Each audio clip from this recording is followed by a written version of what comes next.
Welcome to Real Deal. We are live here at London Real World headquarters. I'm Brian Rose, and joining me today are Dave and Steve Flynn, aka the Happy Pear. You guys are identical Irish twins, best known for your delicious plant-based recipes and your infectious positive energy and your handstands. You guys run 2 cafes, a natural food shop, a popular YouTube channel, and got incredible cookbooks. Welcome to Real Deal. Hey! Right? Brian Rose. Right? Great What's intro, up, Brian. You know, we were just doing handstands out there. I follow you guys on Instagram. You guys are always doing stuff, moving. What is going on with the Happy Pear, and what should people know about what you guys do and who you are? Okay, can I take the lead? Okay.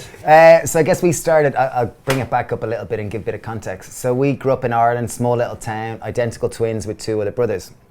Went to all boys schools, you know, we were very good at sport. By the time we finished school, we were playing semi-pro rugby, we were doing male modelling, we'd played baseball, we were overachievers and we were jocks. And we were very focused on, like, you know, women, you know, it was very kind of like, we were living the American dream. We went and studied business, and we were all about money. It was about money, it was about materialism, it was about kind of instant gratification, and that was kind of happiness to us. Huh. And then is that an Irish thing, or were you just like, was it the American dream? I think it was more what Western culture had sold us. Right. And we swallowed the pill, and we, as overachievers and upwardly mobile young men, competitive twins, you know. We as Steve said, we swallowed the pill, and by the time we'd finished college, we kind of lost faith in it. It was like there was a certain hollowness or a certain kind of like, I'm not buying this anymore. It doesn't feel authentic to me. So age 21, we went away separate, so which was big for identical twins, went away on a separate journey, like a voyage of, Jack Kerouac, voyage of self-discovery. Yeah. And we ended up straight away, you know, this is back in 2001, we ended up You went to be a golf pro. I went to be a golf pro in South Africa. I was playing off scratch at the time. Okay. And then after a week or 2, gave up on that.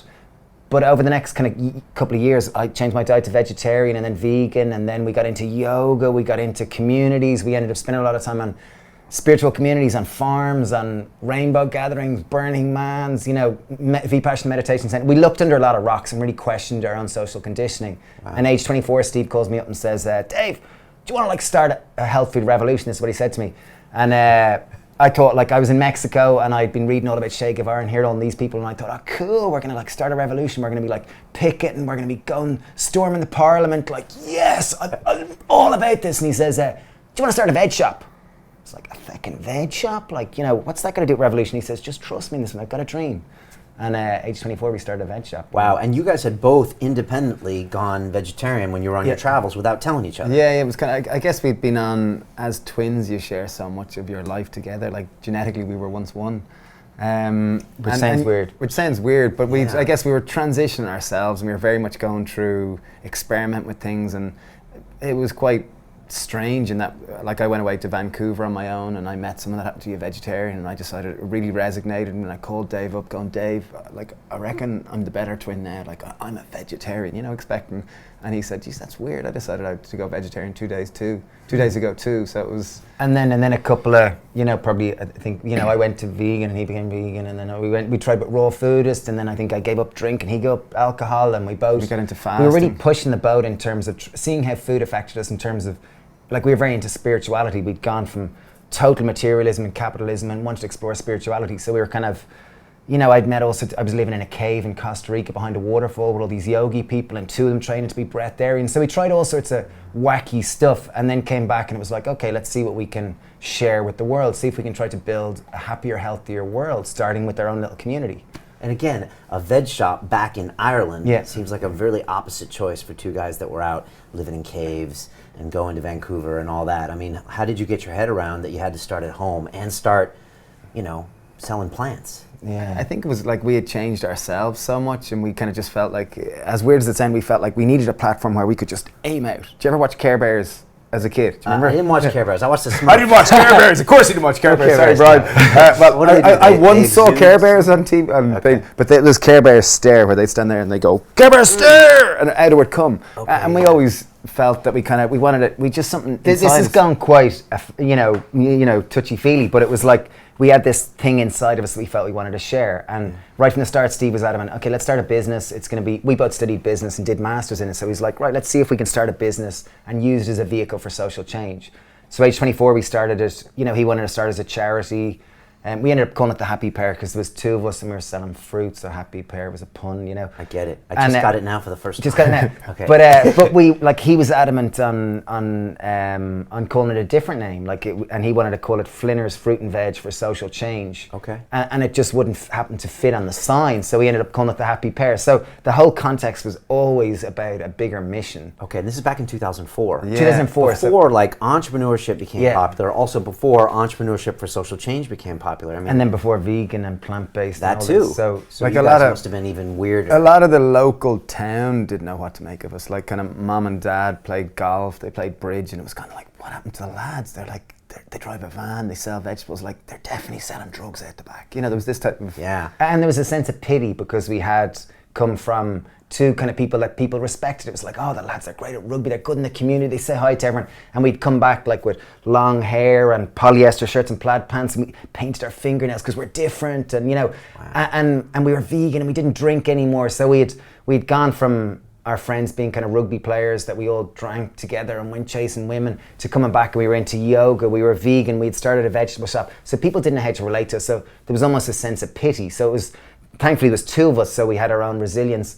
And we had to kind of come back and start our own community, start kind of from scratch, like age 24, and start to build a community out Now, from there. it's one thing to be a vegan with painted fingernails, Yeah. with long hair in New York City or London. Yeah. But, like, can you tell people what it's like to do that in Dublin? And, like, from someone that's never been there, what's that It's like? not even Dublin. Dublin's 1 million people. This is Greystone's 20,000 people. Or Okay. 15,000 And people. You guys are south. Yeah, we're like 30 minutes Yeah, away. like if from that's there, right Ireland, on we're the like kind of coast. down here. Yeah, I saw you guys on the map. So, yeah, I mean, explain what that's like. Is that like being in a small town in Missouri or something and pulling Yeah, that off? there was two back then in 2004. There was two people we knew that were vegan in the town. So you had to, we literally had to start and building out our community. It was foreigners, it was Spanish people, and it was more transient people could relate to you. They didn't have you hemmed in a box like those people. So immediately we built it. You know, we started our business. So people had come down from the hills because they'd see you're selling organic veg and you're making kombuchas, and this is, you know, and it suddenly started attracting a community of like-minded people that were into yoga suddenly, and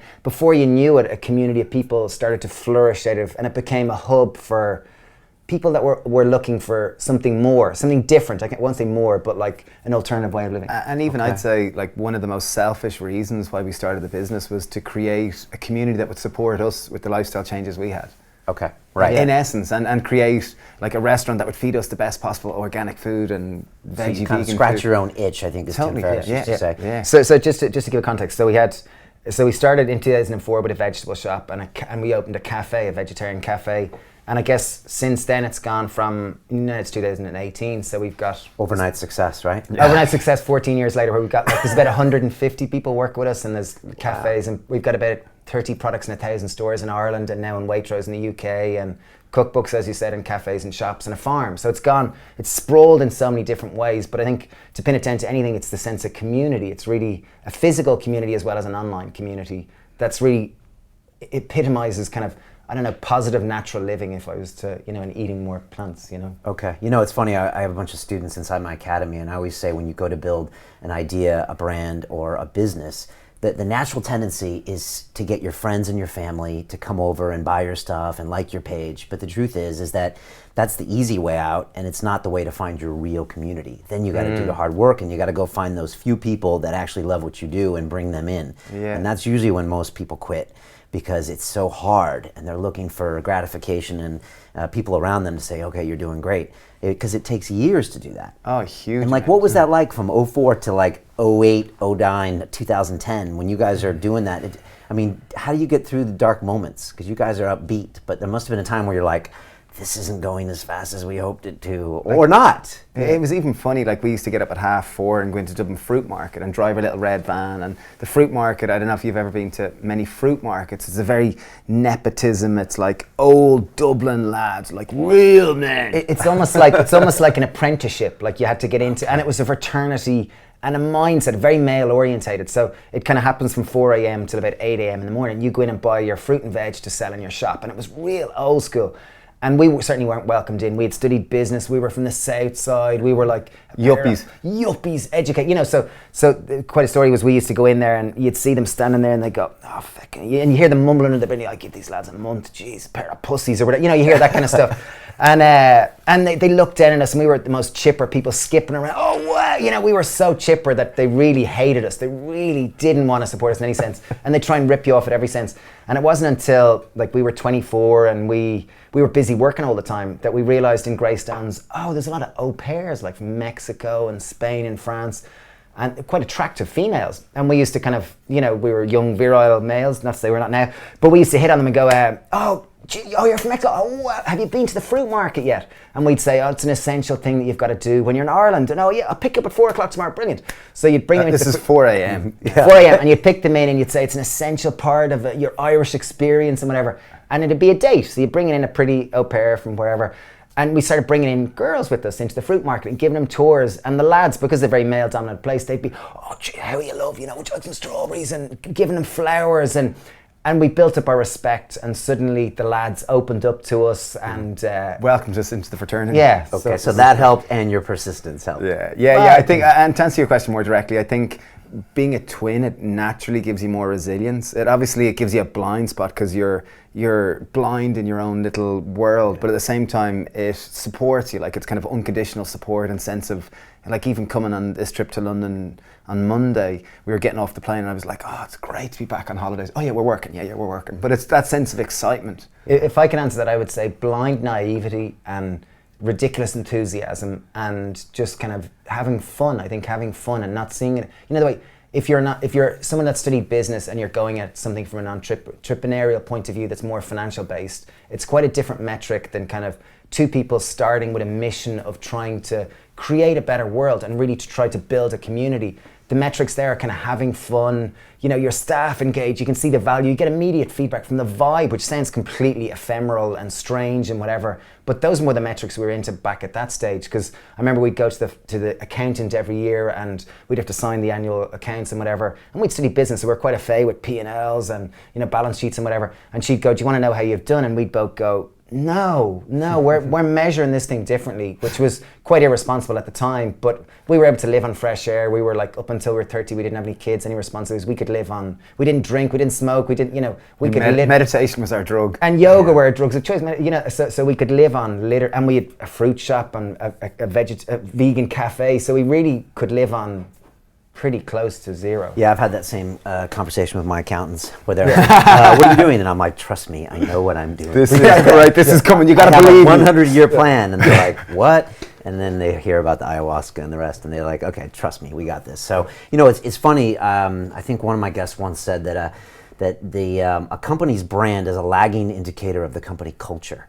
And what that means is that how people feel on the inside of your company sooner or later trickles out to the customer experience. Mm-hmm. And if people aren't really engaged in having fun inside, sooner or later the products just won't be as good, someone won't care. And you guys seem to really have this like fun, excited company culture.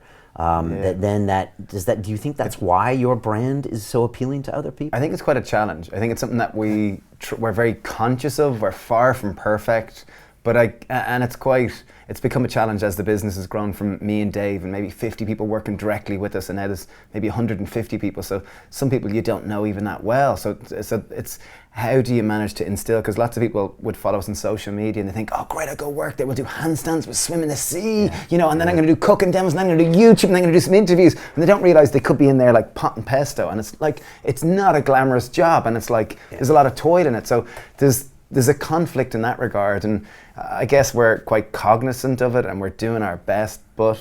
And I was going to say I think we do have amazing people that work with us. And I think that's part of the challenge, as you would find in your business, I think, to try to keep people inspired, engaged, and as part of a philosophic, like our philosophy for the world is like our business is the very basis is to try and build a happier, healthier world and build a community. So we've got to start internally with that and really try to make people feel part of something, and and it's a constant evolution. We're doing our best and striving towards it every day, but it's a WIP for sure, work in progress. There's a lot of work to be done to make a company run. Continuously.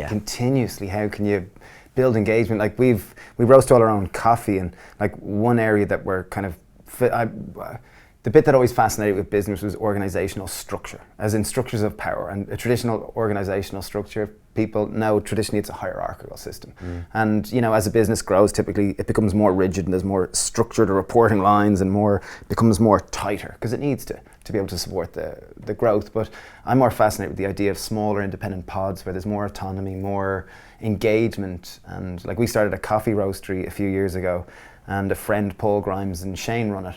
And they get a percentage of profits and they kind of just run it themselves, and it just happens, and there's no SOPs as in standard operating procedures. And they sell their product back to the business, so it's like an independent, separate little republic. And I think that's where we're trying to move our business to, but then there's so many, there's the ideals and then there's the confines of, you live in capitalism and there's limited resources, so you can, it's a dance. It's a dance. dance. It's like everything in life, there's a it constant dance between responsibility and freedom and time, holidays and and work. yourself, if you want to be on the edge of creativity and productivity, sometimes you go too far. Sometimes you like to maintain on the edge. It's a constant balancing. And as a neutral friend of ours, Rich Rollo, he says like balance. He says always my most productive things, or most of the guests you've had that are very successful in a certain area, it's not from balance, it's from just pursuing something with blind passion and then realizing they're out of balance and exploring spirituality. It's I think nature of life. And be obsessed. One of my guests, Grant Cardone, talks about. But my life is never a balance. It's more of an obsession and a realization. And all the great people that we know aren't balanced. So I want to ask a couple questions about the last few years with you guys. First of all, we are live on Facebook. If you have any questions, I'm going to grab a few at the end. Not that we don't have enough to talk about. But the last few years, you guys got on YouTube. I think originally you went on Jamie Oliver's FoodTube channel, and then you started your own channel, and then your cookbook really blew up, and I think outsold Jamie and a bunch of other people last year. And I was wondering if you could talk to me about new media, how has it affected your business, and then the book, and what's been happening in these last few years, and why now? Like, I can go with lots of stories and all, but like, say even like we started with an obsession with food, and we started with a fruit and veg shop, and when we opened our cafe, we weren't trained chefs, and if you wanted to be a trained chef, you had to kind of do a cordon bleu course or something very meat based, which we didn't want to do. So we hired our chef mom, Doreen Palmer, who'd been a chef for 30 years. We kind of trained under her, and then quickly, I guess when you're running your own restaurant and you realize she's the highest paid person and she needs holidays and she needs days off, you got to learn how to cook very quick, and you got to learn to cook well, because if your food's not good, you've no customers. So you do that for 10 years and you quickly become, a bit of an expert in it, if you will. Or at least you've made a lot of mistakes. Like an expert is someone who's explored all possible mistakes in a small, narrow field. Albert Einstein. So we're good at making mistakes. But Where are you people, going with the story? I'm going to get there. I'm getting there. I'm going the long way. People would regularly come up, I got a great idea for you. Why don't you write a cookbook? And we'd heard that, 50, 100, 500 times. It was like, right, we really got to do this, Dave. Let's do it. And we had an offer from a publisher in London, and whatever way, it didn't feel right. And then we sat down with Penguin. And it was like we sat down with Michael and Patricia. It was like sitting down with Roald Dahl and Enid Blyton. You're up in this beautiful room, and the china was out, and they had great, elocution and great language and vocabulary. It was like, I'd love to have friends like these, Dave. These are great people. And they said typically a chef who has a TV show will typically sell about 2,000 copies of a book. Okay. And they said, lads, I know you don't have a TV show, and I know your book is vegetarian, so it's even more obscure, but you have a shop, so we're going to print 6,000, and maybe you'll sell them over 10 years.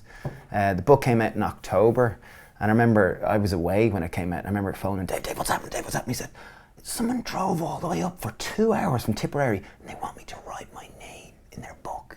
Like, that was the weirdest thing ever. Within 6 weeks, the 6,000 copies it sold. By Christmas, it was the #1 best-selling cookbook that year, outselling Jamie, Nigella. Then the next year, when Jamie brought out a new book, Nigella brought out a new book, it outsold them all 2-1. Wow. And that book, I guess, has sold over 100,000 copies, the first one to date. So it's pretty amazing. It's a small little yellow book. And why? I would That's think crazy numbers. I would think we had story, like we wrote a story that was obviously relatable in a sense, which we talked about our where we had come from to where, and I think it was a relatable story through it that had a lot of, recipes that have been. And it was just relevant. I think it just happened, and I guess we kind of good authenticity or good sense of we've been through it. And I would also say that we're two people that love a camera and love a stage and have a strong message to tell. So we loved going out and being interviewed, and championing talking a about message vegetables about, and eating more fruit and veg and trying to make it more relatable. So that kind of helped create a more platform, and say 100,000 books, and majority of them in Ireland. So it was suddenly you went from being a little bit obscure to suddenly you were known by many people. So it's you and Conor McGregor running Ireland, basically. I don't know about that. Okay. But you know, a lot of great support from your own people. Yeah, phenomenal. You guys do Phenomenal. that better than any country in the world, right? I think that's the one skill. Like, Ireland has many skills, but one thing that I think we're exceptional at is we're the best supporters, and we love a party. But like, we're phenomenal supporters. Like, even when Conor McGregor had that fight in New York against an American guy, and the American guy walks out on stage, like in America, and he's booed because the amount of Irish people that are there going, "Hey." I know. So It's insane. It's You know, I phenomenal. used to work with a bunch of Irish guys in the city at this company, ICAP PLC, and yeah, they were tight. And then I remember I had an American client, and they'd be like, "Oh, you guys are American, just talk to him." And I'd be like, "There's no code and handshake. There's 300 million of us. Yeah. You know, we don't stick together like you guys do." And it was Yeah. always like, "No, just tell them where you're from." And it was like, "No." Irish maybe- people always enjoy like chatting. Like, my wife's Polish, and she meets other Polish people. They don't even speak Polish. They're kind of ruder to each other. Right, Whereas Irish it's weird people, that way. where are you from? You know, Can I tell a kind of story in that? So we grew up in a small town in Ireland. So did you ever watch Father Ted? I know Okay. I know Father Ted, but I don't think I watched it that much. Anyway, Sure, okay, sure. so it was the epitome of a small town in Ireland. Everyone lived in one another's pocket, and very familiar, and like small town kind of mentality. And we kind of always resented it, and kind of always like admired London or New York, where there was faraway feels and you could be yourself and express yourself. And I remember going away traveling, and I ended up going to this, it was an international rainbow gathering. So I thought this was utopia. This was in Costa Rica.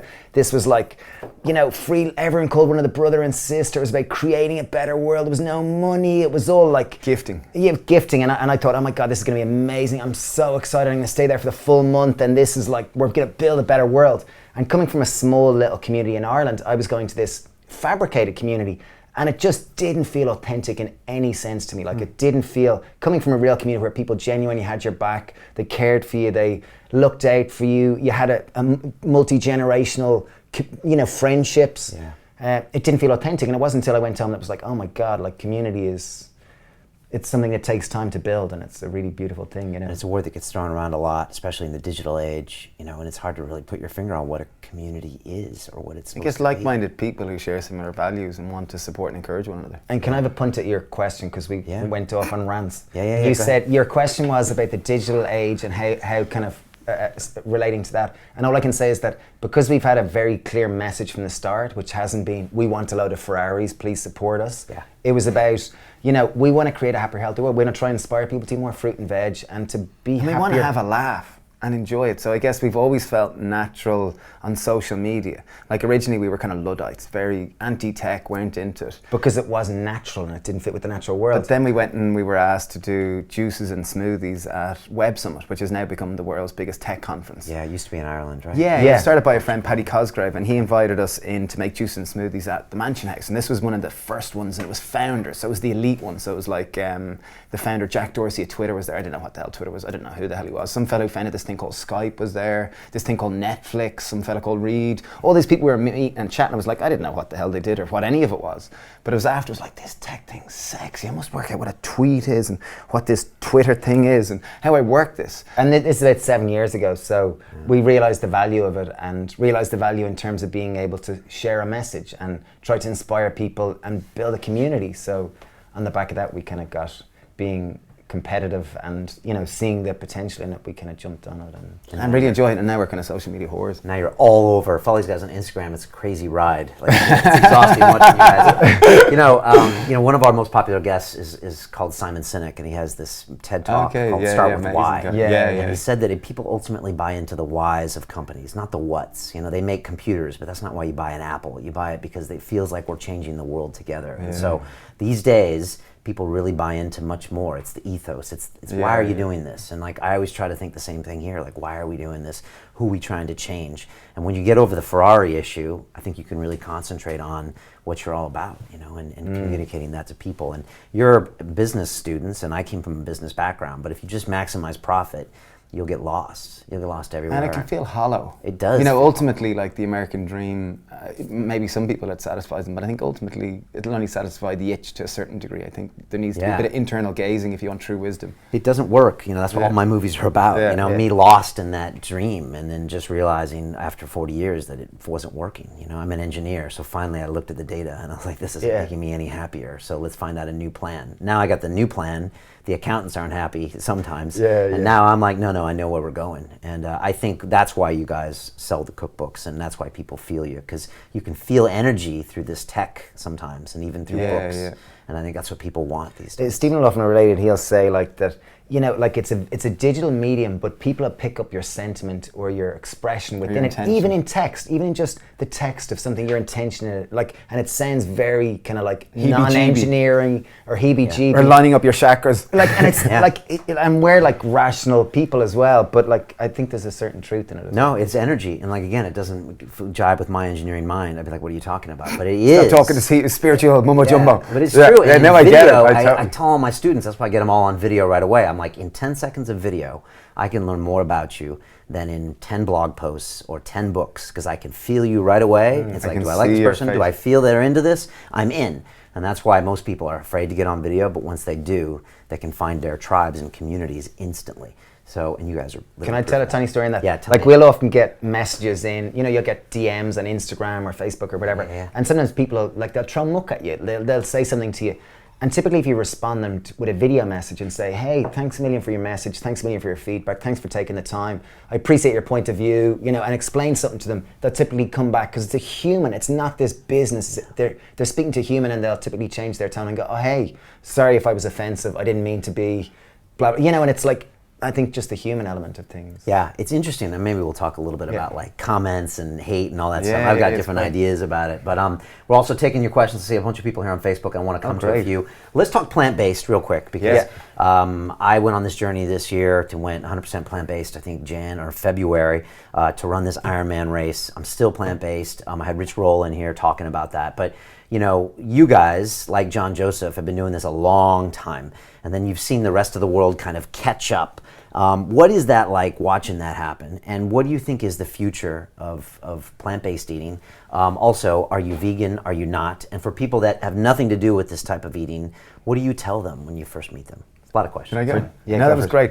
We've been eating a vegan diet for about 16 years, and we've kind of experimented ourselves a huge amount with kind of vegetarian, vegan, raw foodist for a year, big into fasting, cleansing, enemas, all sorts of things, big into juicing, and now a whole food plant-based diet is what we eat. And initially when we went vegan, you know, you become very, at least we did, we became very fundamental. We come back, I remember Granny would cook an apple pie, and you know, in the Irish mother traditionally shares her love through food, and this is our grandmother, so this is the ultimate matriarch, and she's, do you want apple pie, boys? It's like, no, Granny, I'm a vegan. And it's like kind of like totally dissing her love, and you've kind of totally disconnected this whole energy exchange. And for many years we were like that, and then I realized, shit, it's not like there's also like my grandmother then accepting her love. So of course, Granny, I'll take it, and can I have a little bit more cream? So we've kind of learned to find our own edges with it and what's appropriate and what's not, because ultimately, vegan or vegetarian, you're still going to die. We're all going to die, and I think what's most important is that we enjoy our life and that we connect with others and that we're accessible. So we found over the years to be less fundamental, and we find what I was going to say is that like less about, like, our message is not to make anyone a vegetarian or vegan or become part of some elite eating club. Like as Stephen said, we're all going to die, and we've all got to accept that and do our best, and ultimately we want to be happy, healthy humans that feel good in our body. And all the research, you know, depending on what research you read, would indicate that the more fruit and veg and whole foods you eat, the more you're going to be healthier and happier, the more your body will function better, and there's a probability if your body's functioning better, you'll feel better. So like our message is just eat more whole foods. That's what it is, and start with it. And like it's funny, as we get bigger, the vegans can get very righteous. They're a very righteous group of people, and they can fling crap at us, and it's kind of like, wow. Like, and often it's someone who's been vegan for 6 months or a year. Because like, you're not necessarly following it properly. You're not vegan enough. You're not vegan enough. And it's like, hey, we've been doing this for 17 years, and like if our business was 100, like our business, we sell a couple of vegetarian things, like a couple of dishes are, And you'll get lots of vegan people who get very upset about it. And it's like, hey, you know, in a sense, we probably bring more people into the movement because you're accepting, you're meeting people where they're at and you're going, okay, here's a lasagna. It does have cheese in it. It does have a certain amount of animal exploitation in the cheese. And that isn't what I want to be about. But in a sense, it's bringing people, the market hasn't quite been ready for it, except nowadays, vegan is just, the wave is so big that maybe it's time for us to become a completely 100% vegan business. You know, it is weird, and for people just getting new to the community, it is kind of, there's weird factions, and like John Joseph doesn't use the word vegan, and some people don't, and some people do, and you know, it's a weird thing. But for me, it's been an amazing experiment, and I wouldn't have done it unless I had this movie to do and this challenge. And John Joseph all on my ass, and the camera's following me around for 6 months. And then my wife went all in and started cooking. But we fell in love with vegetables again. We found all these possibilities, and I found it kind of a joy to keep up. And again, but I'm also asking myself questions. I'm also saying like, okay, you know, can I eat vegetarian? You know, can I bring something back, responsibility? So I'm still always asking questions, and I think that's good, but I've learned so much by doing this, and I've become so much more healthy by doing this, but it's kind of like to be continued going on here. And now, but also, I mean, you're seeing massive companies and franchises, and you guys are working you know, with Waitrose now, is that it? Yeah. So how do you feel about kind of the commoditization of veganism as a brand to sell? Or is that an argument you don't want to get involved in? You know, No, I think it's phenomenal. It's amazing to see, and even like research from Oxford University, like where they kind of encompassed 40,000 farms and kind of 90% of the food chain, at least in the West. You know, you deduced to what was the single thing that you could reduce your environmental impact, and people would think it's, you know, it's electric cars or maybe it's solar panels, but it's to eat a vegan diet. So like. I was going to say, I'm twitching. I was going to say, just to bring it back to your last question, like, and just to validate, like, it's not about vegan or vegetarian because our kids aren't, because their mothers aren't. So it really is about eating more fruit and veg and having a healthy attitude to food. But what I was going to tell a story was back about 8 years ago, like, we started our business because we wanted to get people to eat more fruit and veg because we felt that it's such a positive impact in our own lives. So we started this course. We were like, I was reading a book by Dr. Dean Ornish at the time. He was an amazing doctor in the States. I think it was The Spectrum it was called. And Steve was saying, oh wow, like Mary was in and she was saying she's lowered her weight, like doing Weight Watchers. And he was like, I wonder could we start like a course, like where people can measure the benefit in their health by putting them on a plant-based diet. It's like, okay, cool, I'm reading this book and I say, right, let's go into this 4-week course, put them on a whole food vegan diet and see what happens. So I went down to the local doctors, I found this nurse, Angela, she said, yeah, cool, I'll support you, whatever, pay me 50 €. We put up signs around the shop. This is like 8 years ago. We put up signs around the shop. We said, reverse heart disease, you know, sexy, skinny, like a real kind of snake oil salesman advertisement. And we had 20 guinea pigs, you know, humans that were up for taking this challenge. And Angela, the first night, she measured people's cholesterol, weight, and blood pressure. And they came upstairs to us. And as chefs, it was about getting people to eat porridge. You know, it was getting them to eat vegetable soups and eat dals and chilies and pad thais and move like, this is 20 Irish people that are meeting 2 veg people 8 years ago. And it was a huge shift because when we had to put on a lot of videos about men and women in white coats saying why it works and whatever. And anyway, the 20 people took up for the challenge. 4 weeks, they ate a whole food vegan diet. We'd starting measurements and we'd finishing measurements. And in the last night we were, you know, we didn't know it was going to work. We really didn't. We were totally taking a punt on it. And we were putting our ideals to the line. Like if this doesn't work, it's like, we got to find new ideals. We got to reinvent ourselves. But thankfully, you know, cholesterol dropped by 20%. You know, weight dropped. Everyone lost kind of, you know, lots of people lost 10 kilos. You know, there was really positive. Everyone's blood pressure regulated, and there was so many other positive side effects that we kind of got lots of national press on it, and we kind of ran out of time running the business to do these courses. So we built an online course, and we've had I think 15,000 people through it from 52 different countries. Okay. And each time it reaffirms it, like. On Saturday, I met a taxi driver from Dublin that was 55 that said, listen, I'm a fucking real man. I grew up eating flies, burgers and chips up until 2 years ago where I had my first heart attack. My daughter's been nagging me to try this fucking vegan thing. I did your course 6 weeks ago and I've lost 20 kilos. I've never felt this good. My rash on my back is gone that I've had for 20 years and I can sleep. And this was like a real Dublin man that was like, you know, salt of the earth, that is not a typical kind of woo-woo. He's not into chakras being aligned. He plays darts and drinks pints, you know. So yeah, amazing to see. Yeah, genuinely. No, that's great. And tell me more about this, the future of your business. And also for anyone watching, you know, what it really takes to be an entrepreneur, because you're branching out into, you know, these digital products, you know, I guess there's more cookbooks in the way. What is the future of the Happy Pear? think happiness. Okay. Like I think happiness is where, like we're probably the tip of the spear for the business.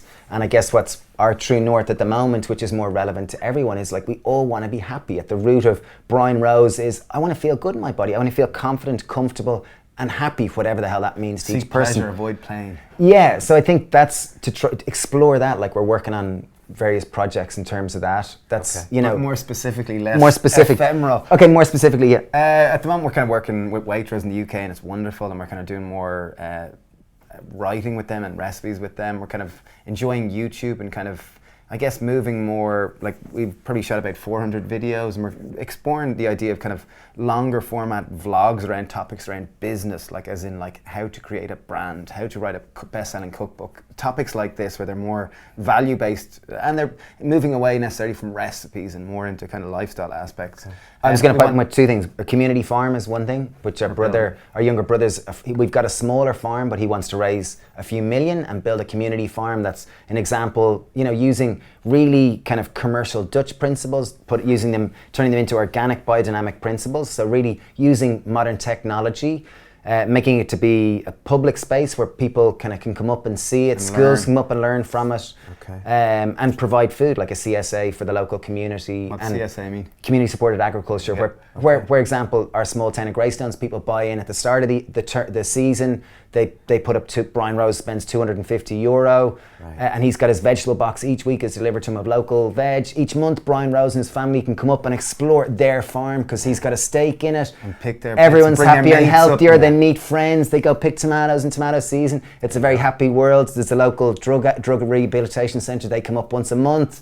They do some weeding because it's good for, you know, and there's so many different positive aspects that can benefit society. Isn't it funny how we're re-engineering communities that probably existed 500 years ago? Oh, totally. Boom. You know, it's like the Fight Club thing, right? Where you go and you get the job so you can live in the one-bedroom apartment alone in the sky, and then you're lacking. And then you're on connection, social media to connect. and you go down and punch guys in the face in the basement. You know, that's Fight Club, right? But like, it's weird how we're like re-engineering these communities based on things that maybe we used to do. Like you said, having relationships with different age group people in your community. Yeah. You know, that's so important too. And even like looking at kind of Blue Zone research, like where happiness, an indicator of happiness is the amount of face-to-face interactions you have during a day. And you know, a lot of American society is set up via cars, so it's hard to have that. Whereas like in Little Greystones, I'm in a fortunate position where I walk and you bump into people, and strangers suddenly become people you know, and then they suddenly become friends, and then they're someone that you're minding their kids or they're minding your kids, and it really builds this closeness and a sense of knitting. I thought a friend was reading an interesting book recently, and they told me about this guy who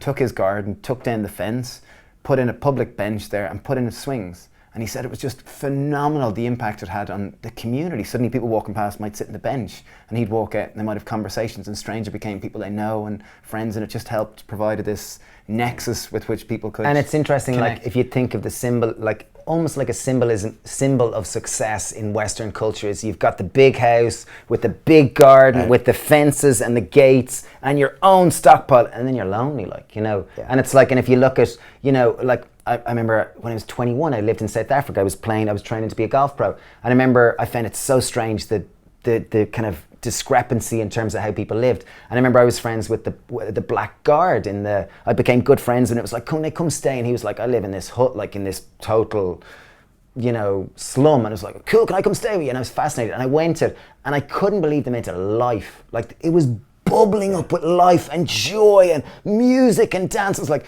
oh my God, you guys are so rich, you know. And here I was living up with this white, you know, community that was, you know, it was much more, it wasn't quite as vibrant and alive. People always say, I want to get rich and buy an island. And it's like, why do you want to be on an island?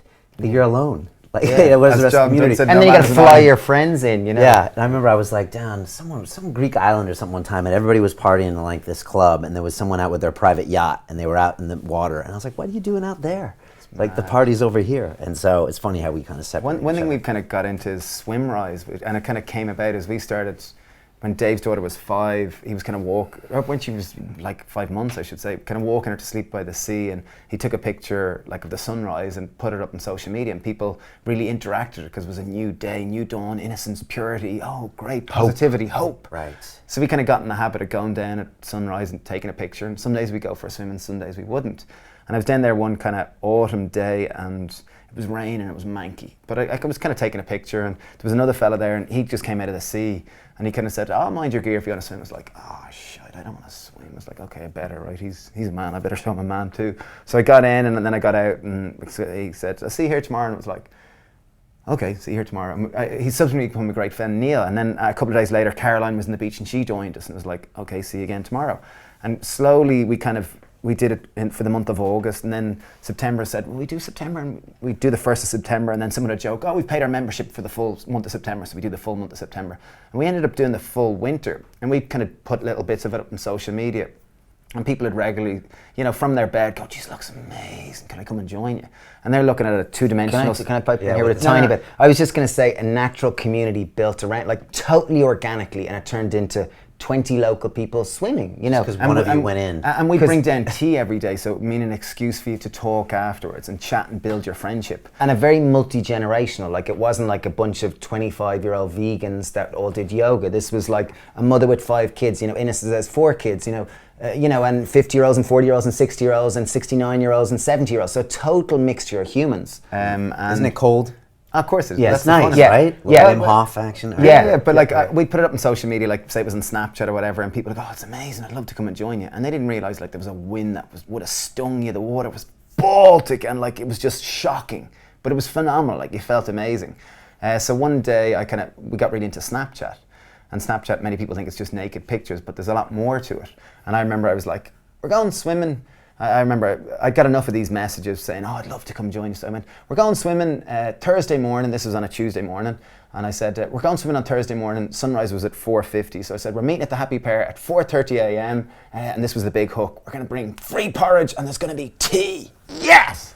And then Siobhan had the idea, let's put it up on other platforms and let's call it Swimrise. So I was like, okay, swimming at sunrise, that's cool. So I met Dave at 4 a.m. to cook the porridge, and there was no little pot, because we thought Raj might come or Mark might come, or maybe there might be 5 or 6 of us. So we cooked a big pot of porridge, and we walked out expecting maybe 5, 6, 10 people. It's about 150 people. We all walked in the middle of the road, the sun rose, we made love, it was beautiful. Okay, we didn't make love, but subsequently we probably had ones where there's 500 people to 700 people, and wow. We were on a Netflix show, Somebody Feed Phil, and people who follow us on social media come every day. There's people from different parts of the world come, and it's amazing. And a simple thing of like swimming at the sea, but I guess because like regularly I'd be walking down in winter and it's raining and it's cold, it's nearly snowing, there's a wind that whipping, and you're going like, am I crazy? Like, this is ridiculous. Why am I doing this? And then you go into the sea and you come out and you're like, oh my God, it's amazing. What a beautiful day. Like, it's just, I think the shock of the water being so cold just brings you back to the present. You forget what you're worried about. Seeing the sun rise, having tea with mates, it's such a great symbol of hope. That is something that I guess is very dear and helps us maintain a bit of balance. Yeah, what a great cleansing routine, and I love getting in the cold water, and it's just a great. You got to join us sometime. Yeah, I'm gonna have to. Bring your family across. We live in a lovely little small town. Really colourful world. Yeah. Yeah, you'd be interested from a business point of view. As someone that runs a business, you'd be interested in seeing. Yeah, and seeing. We'll show you inside the machine. Well, let's finish on business, and I'm going to take a couple questions. So if you have business questions for these guys, put them in now. Advice to starting entrepreneurs. I mean, let's be honest, in the last few years, it's become kind of trendy to be a hustler and an entrepreneur. But like we all know, it's a lot of hard work behind the scenes. For anyone that wants to start a brand, and maybe even start a food brand, which for me seems like really hard to do, what advice do you give people out there? Can I go? Yeah, please. Okay, first one, only do it because you love it. Don't do it because you think, oh, food is sexy and I want to get into the allure of it. Like, it's hard work. The reality is it's graft. Most of it is graft. But if you enjoy it, it's easier to sustain in those dark nights just before dawn. So I think it's really important. 1, do it while you love it.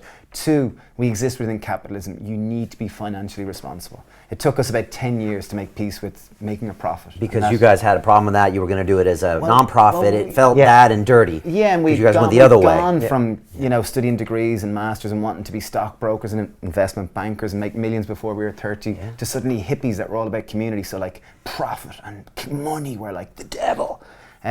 But I think if you are setting up a business within capitalism, you need to be financially prudent. If you're not good at numbers, get a partner that's good at numbers, because numbers are the spine and the backbone of your business. Can I pipe in on point number 3? Yes. Okay, point number 3 I would say is have a partner. I think like the journeys, like life is about connection and feeling a sense of belonging. And it'd be lonely by yourself, I would only imagine. And being an identical twin, it's been such a fun, joyous adventure. Like we've seen it as an adventure, whereas by yourself, there might be a lot of stress and a burden and oh my God. Whereas two of you, I think, you know, you can share responsibility, you can enjoy the journey with someone, and if you're having a good time, there's a high probability you're going to attract people that want to come help you. And that's what we found. So I think, you know, and I think last point is try to have as much fun as you can and enjoy it, because if you enjoy it, you're much more likely to bring more joy, whereas if you're stressed out of your head and worried about, oh no, I need to make that extra, you know, whatever EBITDA, that extra percent or that greater margin, it's just going to attract more stress most likely. So I enjoy it, and the more you can surround yourself with people that support you and bring you joy, it's easier to sustain it. 2023, what does the happy pair look like? 2023, God only knows. 5 years. Wow. What does it look like? What are you guys doing? What's a typical day for you guys besides the usual?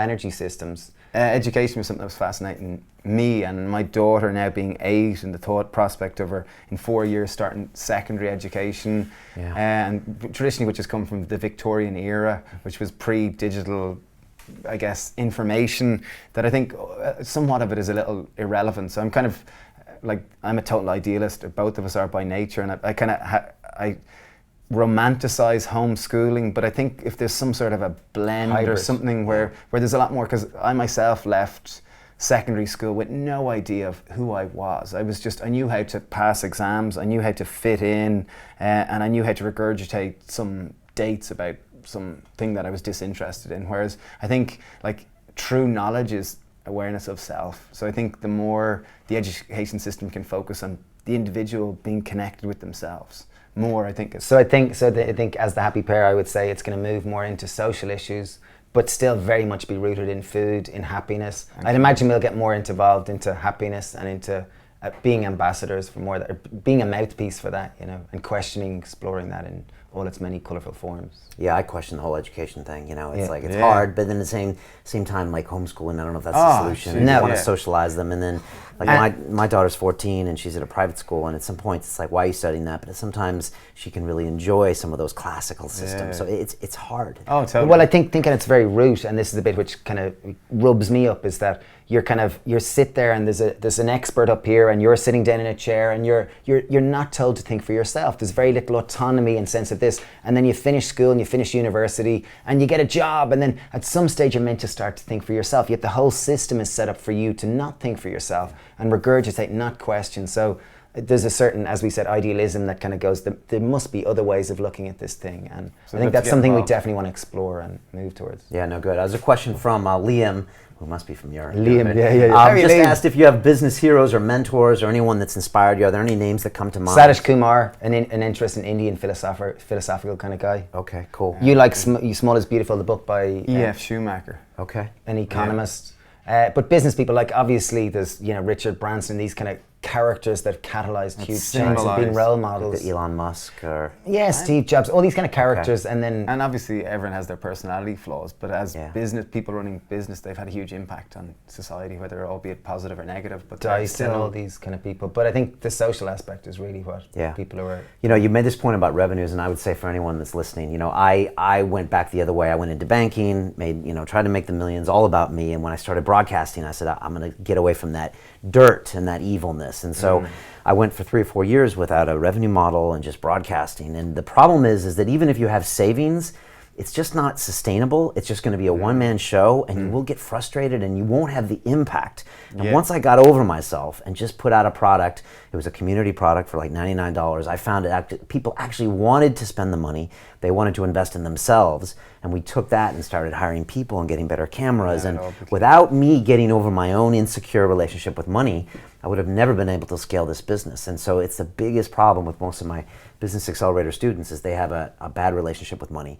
And once you get over and think of it as almost like energy, take it in from these people, actually when they give you money, they actually invest in themselves, and they invest in their own futures, and then take it and circulate it around, hire more people, and get more of your message out there. It can actually be used as a great tool. Yeah. It's not to be hoarded. It's not necessarily to be spent on frivolous things. It's used to be used as a tool. So that's the way I look at it now. And I honestly just try to spend everything we make in order to just make our message bigger. Yeah, and brilliant. in that sense, that's what I encourage entrepreneurs to do. There was a cool lady who ran a cafe called the Black Dog Cafe in Philadelphia, and she was all about using business for a vehicle for social change. And she used the metaphor of money being like manure. When you pile it up in one big lump, it smells of shit. Am I allowed to curse? Sorry if I... Oh, yeah, you just did. It's fine too. But if you spread it out along the fields, it enables the manure and it fertilizes the soil for more to grow. So I think that's a nice metaphor for money. And I think to bring things back to spirituality and old school kind of religious philosophies, and I think philosophies for life, I think true wealth is true giving. I think that's where the greatest joy is God. And I think what we've our perspective on money has changed to more capital, and it's a resource that, you know, profit was an evil thing, but the more resource you have, the more you can decide where it flows and where it goes and where to invest it, and whether things are invested in plastics and, you know, things that necessarily, or they're invested in organic local farming and invested in education or invested in playgrounds for kids or invested in other aspects. You know, I think that there's so much you can maneuver which way you want things to go. Yeah, I like that. Capital, and then it gives you choices. You know, like if we're able to make a movie, whereas normally we would just be stressed about the next episode. So now we can invest in something that hopefully gives for years to come.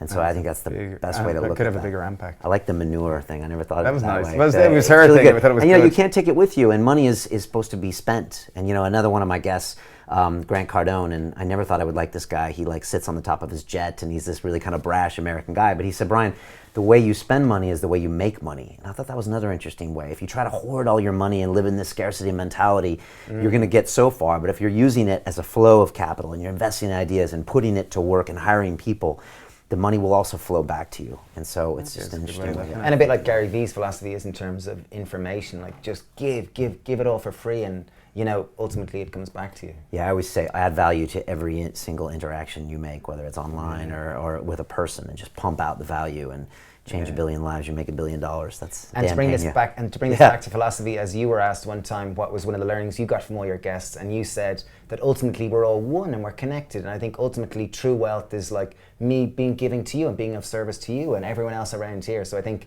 back to the ultimate philosophical thing, it's probably the most selfish thing to be giving and being of service in these things, because ultimately really bring more joy to it. I mean, it's so hard in, you know, the American dream, capitalism, even social media doesn't help these days. It's like, what am I doing? Me. But like I told you guys out there, all of the OGs, as I would say, which is original gangsters of London Real, all of those people you really admire in the chair, they always come down to that. Shep Gordon, who was one of Mike Myers' mentors, who was in the movie, I'll remember the name of it, but he said to be of service, you know, and Dorian Yates, we are all one. So it's like ultimately you get the greatest joy by helping other humans. You just do. It doesn't make any sense. But if you go with that and trust that process, you're going to just live an amazing life. And so that's the secret. Yeah. Yet it's most challenging, because you were going to say... Well, I was just going to say, even recently I went to a friend's father died. Hugh was his name. And you're at a funeral there, and many people, like, we'll do talks regularly, and I'll kind of say, we're all going to die, and people go, don't be so pessimistic. It's like, I think we really need to make peace with the fact that we're going to die. And when you're at someone's funeral, like, the measure isn't the wealth, it isn't the size of their hot car, it's the relationships they had. And I think ultimately it's the relationships that we have and our ability to share love. Yeah, I think it can be a beautiful thing if you accept you're all going to die. Yeah. And again, on your gravestone is never going to be written your net worth, your IPO price, or any of that. No. It's all what did you do for others, period. Yeah. It won't even be your company. And so, yeah, remember that and cherish every day. You know, I had this amazing gift of an overdose in 2001, and it makes me value every day. It's like, come on, let's get up and let's do some stuff. Let's add some Let's value. start hands down. Yeah, we only got so Whatever it many is, learn years new left, tricks, yeah. you know, We had lunch with a lady in Facebook. We were invited in there on Monday, and we had lunch with a lovely friend, Rosie.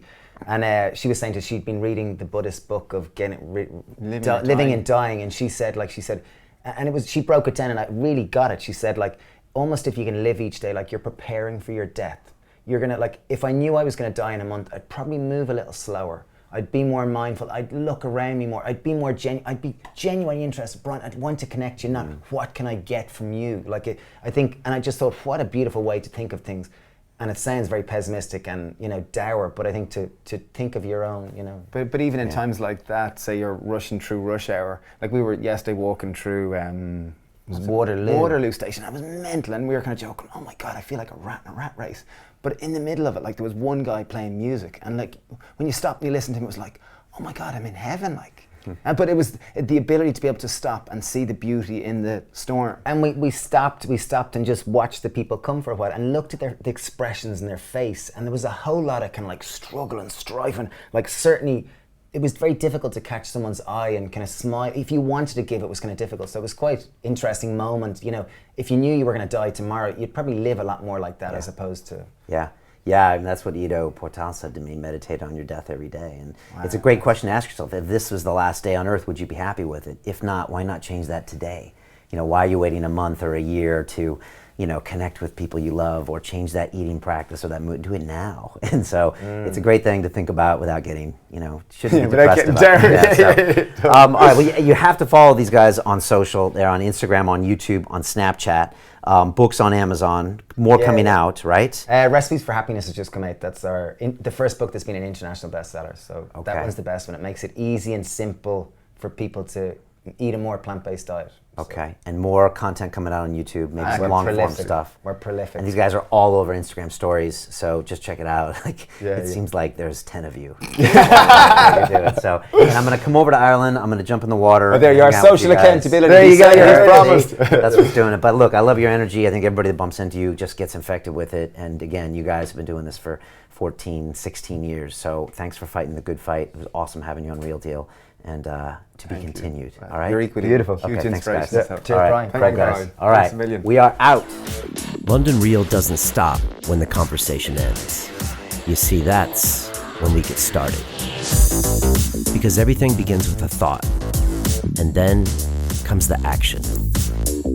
The London Real Academy is our global transformation platform. Here we bring together thousands of students from over 75 countries. Whether you want to build a profitable business from your passion, or learn to speak to inspire, or broadcast yourself with your very own podcast, or accelerate your life to become a high-performance person, we have the online accountability course and personal mentoring program that will make your dream a reality. Join us, and we'll take your life to the next level, together. Our next accelerator course is starting soon.